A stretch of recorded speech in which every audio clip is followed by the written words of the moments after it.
নির্বাচনের ৩ দিন আগে যুক্তরাষ্ট্রের সঙ্গে অন্তর্বর্তী সরকারের সই করা বাণিজ্য চুক্তি নিয়ে আলোচনা সমালোচনা বেশ কিছুদিন ধরেই। দেশের স্বার্থ জলাঞ্জলি দেওয়ার অভিযোগও তুলেছেন অনেকে।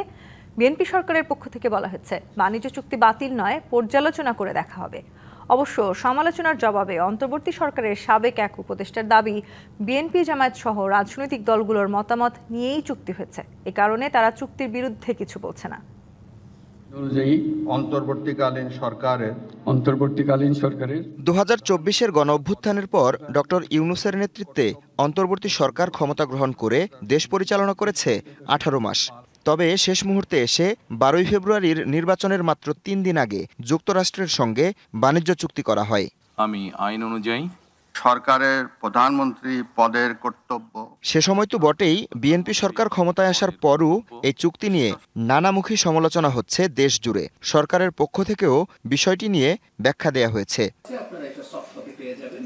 মঙ্গলবার সচিবালয়ে সরকারের কর্মকাণ্ড নিয়ে সংবাদ সম্মেলন করেন প্রধানমন্ত্রীর তথ্য ও সম্প্রচার উপদেষ্টা ডক্টর জাহিদুর রহমান। চুক্তির মধ্যে আরেকটা কন্ডিশন আছে। সাংবাদিকরা প্রসঙ্গক্রমেই উপদেষ্টাকে প্রশ্ন করেন।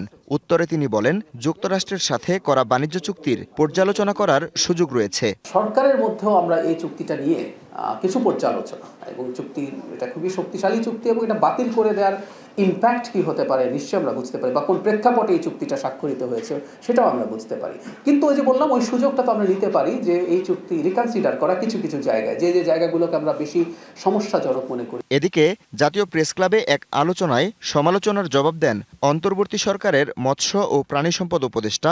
ঈদ আসবে, সাথে ক্যাশব্যাকও আসবে। নিজের বা প্রিয়জনের জন্য কেনাকাটায় এবারও নগদ পেমেন্টে পাচ্ছেন দারুণ ক্যাশব্যাক। তাই যাই কিনুন, পেমেন্ট করুন নগদে।